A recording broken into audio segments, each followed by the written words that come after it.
পঞ্চগড় আধুনিক সদর হাসপাতালের রোগীর উপচে পড়া বীর আমিরুল ইসলামের পাঠানো তথ্যচিত্রে ডেস্ক নিউজ। পঞ্চগড় আধুনিক সদর হাসপাতালের প্রতিদিনই বাড়ছে রোগীর চাপ। সকাল থেকে হাসপাতালের বহির্বিভাগ ও বিভিন্ন ওয়ার্ডে দেখা যাচ্ছে রোগীদের উপচে পড়া ভিড়। অতিরিক্ত রোগীর চাপ সামাল দিতে গিয়ে চিকিৎসকরাও হিমশিম খাচ্ছেন। তবুও সীমিত জনবল ও নানা প্রতিকূলতার মধ্যেও রোগীদের চিকিৎসা সেবা দিতে নিরলসভাবে কাজ করে যাচ্ছেন চিকিৎসক ও স্বাস্থ্যকর্মীরা। হাসপাতালের চিকিৎসা নিতে আসা রোগীদের অভিযোগ, রোগীর সংখ্যা বেশি হওয়ায় দীর্ঘ সময় অপেক্ষা করতে হচ্ছে। এতে ভোগান্তিতে পড়ছেন শিশু, নারী ও বয়স্ক রোগীরা। অন্যদিকে চিকিৎসকরা বলছেন, প্রতিদিন রোগীর সংখ্যা অনেক বেশি হলেও সর্বোচ্চ আন্তরিকতা ও দায়িত্বশীলতার সঙ্গে তারা চিকিৎসা সেবা দেওয়ার চেষ্টা করছেন।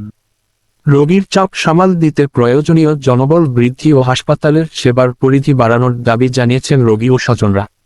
তাদের প্রত্যাশা, প্রয়োজনীয় জনবল ও অবকাঠামো বাড়ানো হলে পঞ্চগড়ের সাধারণ মানুষ আরও দ্রুত ও মানসম্মত চিকিৎসা সেবা পাবেন।